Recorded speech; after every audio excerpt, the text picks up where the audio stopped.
Hey, good evening, good morning, good afternoon, wherever you are in the world. Now, this is my another live tonight. We have got Jeremy Walker all the way from it's America, isn't it? Brisbane, Australia. Brisbane, Australia. We've got an Australian here.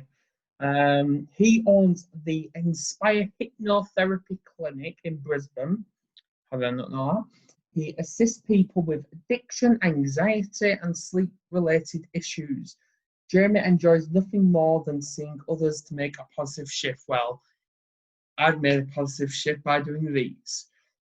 So thank you for that, Jeremy. Now, obviously, I thought I'd bring you on tonight for a little catch-up from our video, which can be found on YouTube. And obviously, we've all had struggles during this pandemic, and I want to know, because obviously nothing's scripted about the questions I ask. I want to know, how have you coped since March? Yeah, well, one of my biggest challenges, and it actually sprung back up again just a couple of weeks ago, I noticed it, was just this sense of rushing around, rushing to get back to normal, like literally physically rushing my body to get things finished, just this constant not being at peace with what's going on. So that anxiety's led to stress, anger. So there's been some times where I thought I was doing really well, but it was actually like I wasn't really going with the flow of things. It was still this more this sense of rushing around, getting myself into like an anxious frenzy. Yeah. Absolutely. And just the thought of, because obviously it doesn't help with the media who keeps telling us, and even the government as well, which keep telling us you need to keep social distancing from others. Now, obviously not going against any guidelines or anything like that, but I've never social distanced. I've been doing these. And I've actually done the total opposite of social distancing.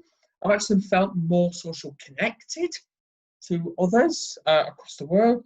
Spoken to people in UK, Australia, Canada.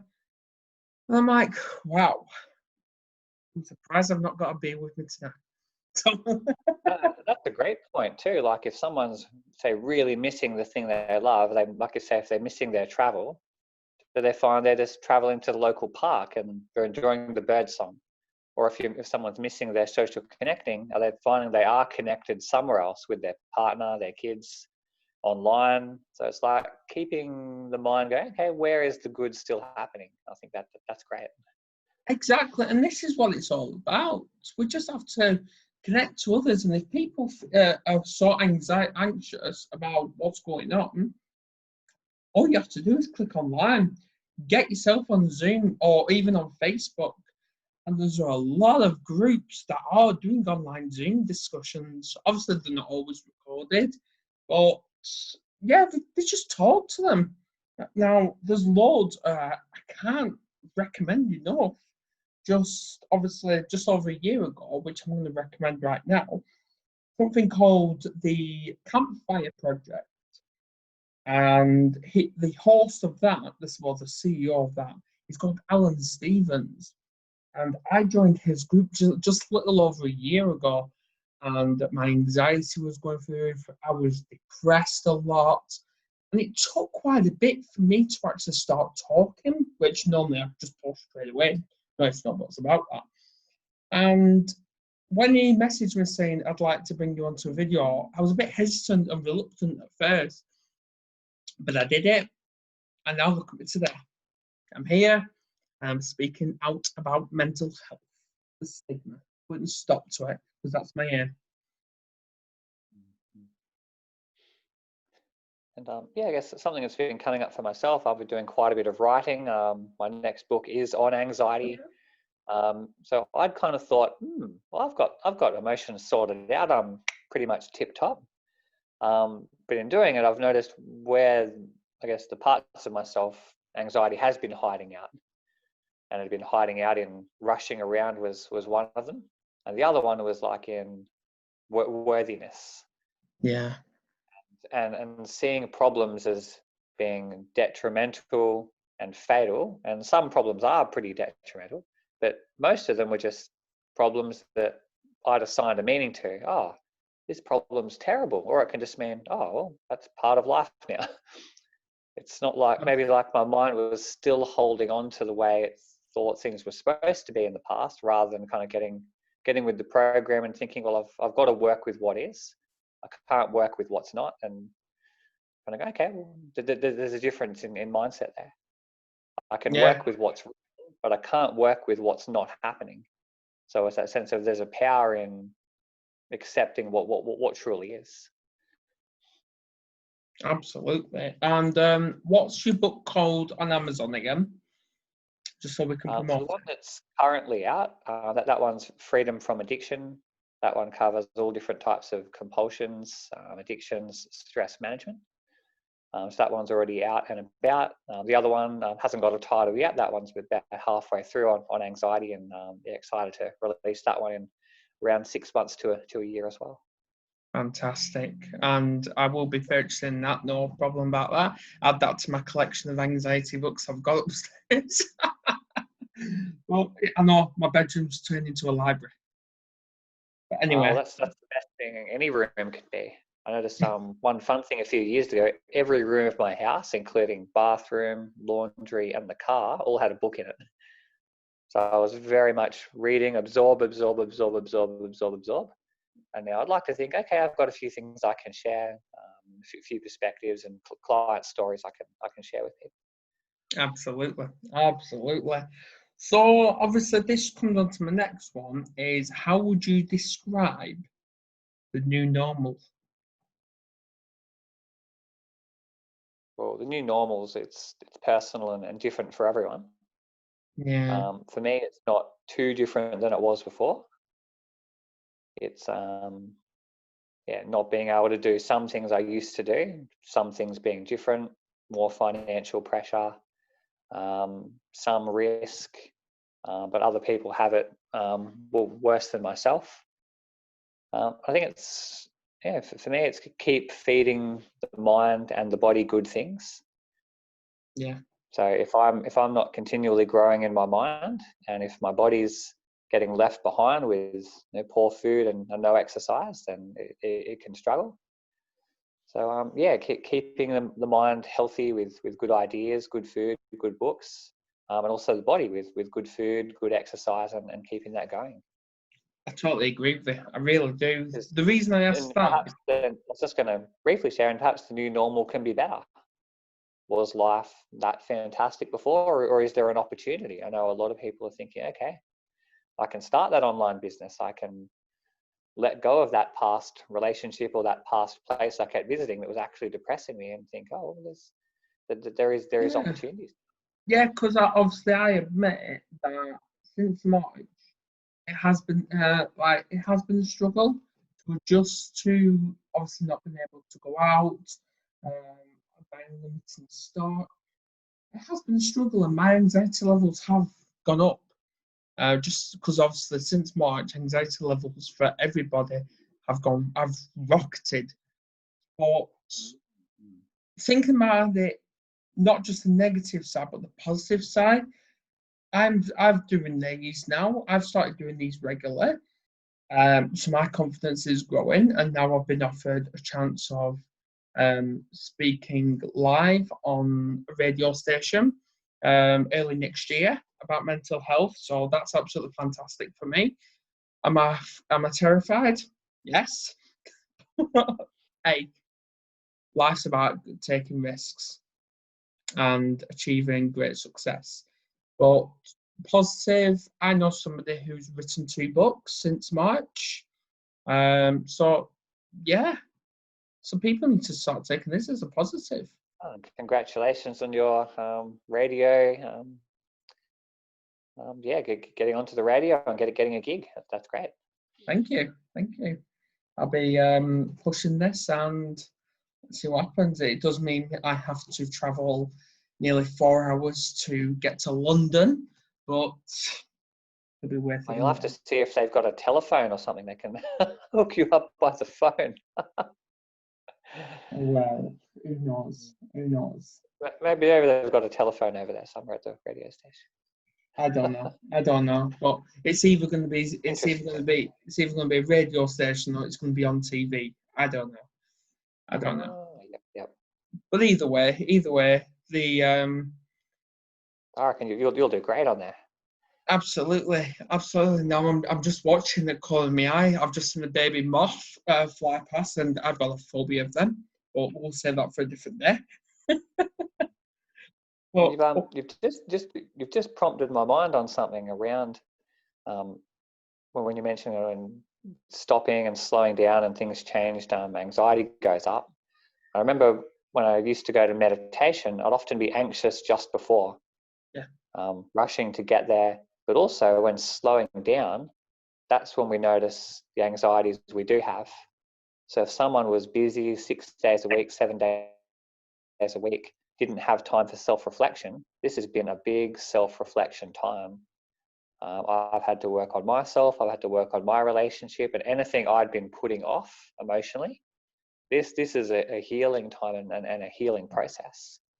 Some people have written their books. Others have saved their marriage. Others have gone, well, my marriage has some challenges. I've got some work to do, and that can be very confronting.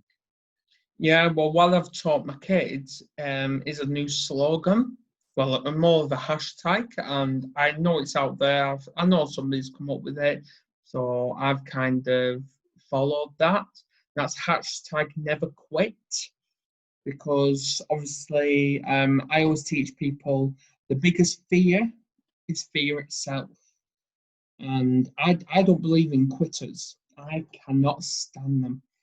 I always pursue people to always achieve what they do. And I've come across people who have self-harmed, been clinically depressed, wanting to commit suicide. And yes, life can be challenging in the mental health industry. But when you've got that mindset to achieve it, bloody moth. Yeah, everything's fine. Everything's fine. Yeah, it's on the way, not in the way. This is part of the process. Yeah. And kind of in answering your question from a couple of minutes ago, what's the new normal? The new normal is whatever's happening right now. There is no 4 months ago. There's no February and January 2020 when it used to be. No. There's going to be prolonged social distancing. There's going to be prolonged economic, prolonged social, prolonged technology changes. This is the time to adapt. And again, keep giving the body what it can always use to get through things. I think we chatted about last time, serving people, that's right up there as about the number one. I noticed when you mentioned you're serving people, you light up doing this show. That's always one that works. Cooked food always makes a difference. Moving the body, doing things we love, caring about people we love. We can always do that. It's not like that's been missing. We can always help someone. We can always feed our body and mind good stuff. That's a choice. Absolutely. I totally agree. So obviously, I know I ask every guest I have on, what's next for Jeremy Walker in this industry?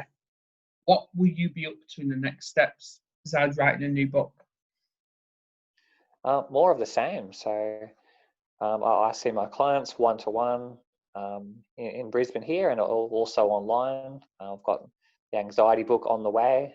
Each day is quite similar. See clients, do my writing, get out in nature, and spend time in my relationship. So I've got quite a laser focus on those few things. Yeah. If something comes along that doesn't quite match helping people or doing some of the things I love, I tend to just avoid it and not do too much there. And possibly adding in some video elements. So there's some things already working well so far as reaching people via Google and also through Facebook, but YouTube will probably be the next path forward there. Free meditations, free hypnosis tasters. That will probably be the next one to conquer and get some material out there too. Yeah, well, all these videos will end up on YouTube anyway, so that's fantastic. And yeah, so obviously when it comes to, because I've just been reading your bio, sleep. Now, not a lot of people understand the importance of sleep. So obviously, because there's a wide range of insomnia, the percentage have actually increased due to anxiety and the, how do I say it? Do I say it as a traumatic event that's happening these days since March of this pandemic? I don't know. We'd probably say whatever the person's going through is valid. For some, it's been an opportunity. Over here, social welfare has it's doubled. Yeah. So people were earning $550 a fortnight from the government. That's immediately gone up to $1,100 a fortnight for those who aren't working, and those on the pension. So for those people, they might say, "I'm unaffected by this virus thing, and my money's doubled." So for them, it's a wonderful event. And for many people, it is a wonderful event. And for others, it's gone totally the opposite scale. Absolutely. So I guess we could, I would call it a time of change, time of opportunity, and a time that can be hard for many. Yeah, true, right. And for those having this the sleep problems, we kind of bring it back to a couple of things. One is safety okay? Safety in our environment, safety in ourselves, making safety at work, even making sure that overall the body and the person's feeling safe. And then also setting a goal to sleep better. So like making it a genuine intention that, hey, I actually do want to sleep better. I want to have that more energy, and to set up a couple of processes to make that happen. Almost like we're respecting sleep. Sometimes we think it gets in the way. It's kind of something we have to do. Well, I've got to go to sleep because there's all other things I want to do. I want to get online. I want to still be busy, like that. That respect of switching off and pausing can be sometimes overlooked. See, what I've learned from, because I speak to a lot of Australians, and they've got a sleep program, and what they always say is, if you go to bed and you're thinking about that day, always say to yourself, I've thought about it. I'm not going to think about it now. I'll think about it again tomorrow. Right now, I just want to sleep. Would you say that's the right technique? That's a great technique. Yeah. So if someone is getting ready to go to sleep, and again they stop, so they're not being busy now, they're not rushing. All the thoughts that haven't been dealt with, they immediately become present in the mind. Oh my God, that person at work. Oh, I've got a relationship. What are my kids doing? All this stuff. So it's stuff that's kind of incomplete. So writing that down, great way to get it out of the head. And in doing so, sometimes you think people find it, oh, well, actually that problem's not that big a deal. Or they might think, okay, I can handle that tomorrow now. Yeah. I think if it's out on paper, it's like, oh, I can refer back to that. My mind's not going to forget, because the mind's maybe just trying to get us to overthink things because it's not done. But if it's out on paper and there's a plan, okay, cool. There's some peace in that. Absolutely. And I was just about to say, I have noticed that big things don't really affect people these days. It's more of the little things, which at half the time, they're not really appropriate, irrelevant. So they're not irrelevant. Well, they are irrelevant to even think about, but they do it anyway. I admit I'm guilty of that myself. So how can we change all that?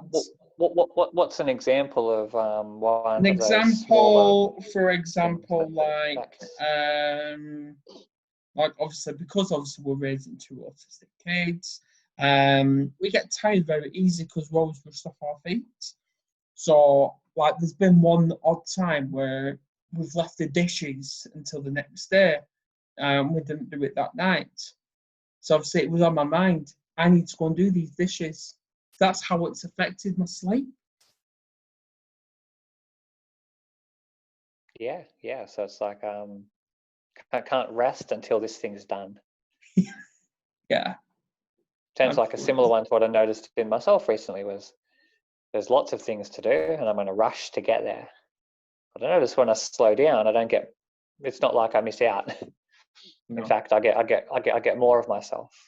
Yeah. I can find I am just present, can move slowly, less likely to get into half. And then I'm not as tired at the end of the day because I haven't just been putting my body under stress for 8 hours. Absolutely. Yeah, complete things, but hey, it doesn't need to be done even today, or even if it is a book writing or some bigger project. It doesn't need to happen now. You know, success doesn't need to happen right now. It's going to be the ups and downs of just completing the journey of serving people. Absolutely. Like, obviously, I know I've got a course tomorrow morning, and because obviously it's like evening here, it's nearly 10 o'clock at night here. And obviously, I've got a course tomorrow, and obviously, that's going to be in my mind. But I know the technique is to not think about it. I've thought about it today.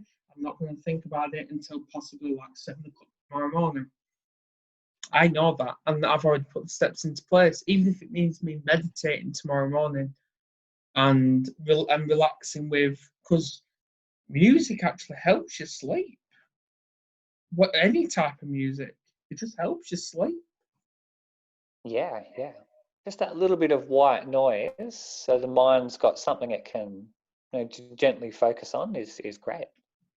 Yeah, absolutely. So what's your distraction technique if your mind is focused on something and you want to get rid of it until the next day?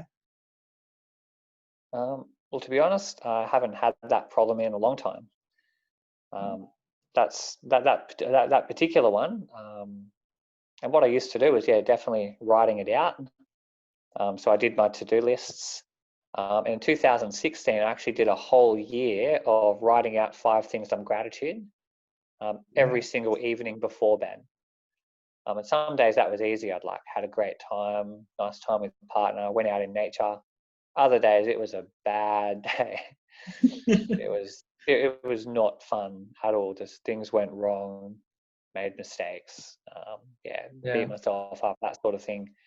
But in doing that gratitude process, it got easier and easier at the end of the day to think, oh, well, okay, well, I'm grateful for, say, the security of my home, or I'm grateful that I got to eat great food, or I'm grateful that, oh, actually, that mistake, there was a good part of that, and I'd forgotten it. So for nearly the whole day, my mind was set on, whoops, I stuffed this up. But by doing the gratitude process in the evening before sleep, I'd started to notice where there was the balance. Okay, there was still the bit that went wrong, but there was also the good bit that enabled the other person to go forward in their lives. So that gratitude process was a nice thing that helped with my sleep as well, because my mind wasn't going to bed thinking about the thing that went wrong. It was, well, actually, I just made the problem bigger than it was, and people are still okay. The people I'd interacted with were still fine, and had gained benefit from the experience we had. Yeah, absolutely. And obviously, what's one piece of advice you'll actually give to somebody that wants to do something with their life, but they're too anxious to do it? Okay. I was thinking about this earlier this week, and I wondered if it was a fear of failure, so that actual fear of a mistake, or if it was actually a fear of what people would say if a mistake happened. And I think on the first point, if there's a fear of failure, that's one to get really comfortable with. Success is not success. It's success and failure together. It's a couple of steps up, a couple of steps back. It's trying something and definitely stuffing it up. I remember it was probably 8 or 10 years ago, I was actually doing bus driving work. And there was a new lady who came on the route, and I said, no, I was taking her through the way the school pickup is done. And there was a couple of points where the bus gets close to a tree when you do a 3-point turn. And I said, yep, on this run and other ones, you're going to get close to trees. And if you do happen to ding the bus, don't worry about it. It's going to happen. I said, literally, it is going to happen. I said, just call the depot, let them know it's happened, and things will be fine. It's just part of the process. They take us down tight spots and you're going to ding the bus. And I saw her anxiety get really out of control. It started to kind of peak, and there was some panic that set in from not wanting to make a mistake. So that's something that's going to have to happen when trying to achieve anything. If there is anxiety and there's that worry about making mistakes, it actually literally is part of the process. We don't learn. It's like, I want to be great at the beginning before I've learned anything. So it's that kind of stumbling, that kind of stumbling to success. Yes, because obviously people need to look at words closely, because, like, for example, the word no, they keep telling themselves no. What does no actually mean? It means in the next opportunity. Fail. Yeah. If people keep saying that, if people keep saying they fail. Well, what does fail mean? Your first attempt in learning. And if we think about the difference between school and life, school is a safe place for kids to learn and grow, fail sometimes and get better. In life, we don't have that safe place. It's fail and there's no one there to help us. Well, there are people around us, but only if we let them know. In school, it's obvious because we get a test. But if someone gets a test in life and they fail, who's there to hold their hand, pick them back up, say it's going to be okay? And sometimes we actually have to reach out and find those supportive people and actually let them know we're struggling. Because how else are they going to let us know? Exactly. You don't get. But and it's kind of just one to consider for everyone. If while you're learning something and trying to achieve something, in school there was that safety of teachers and parents and other people around that can guide us and let us know it's going to be okay. But in life, is that currently missing? There's that person who lets us know, hey, things are going to be okay. Yeah. Well, you've been awesome, and I would love to talk longer. I really do, but we've only got a little time. So I really do need to get the paid version. But on that note, you've been awesome. Thanks for coming on. And I definitely thought we did catch up. Thank you. Inspiring to hear what you're achieving, and the people you're reaching out to as well is fantastic. Thank you. On that note, catch you all later. Bye for now.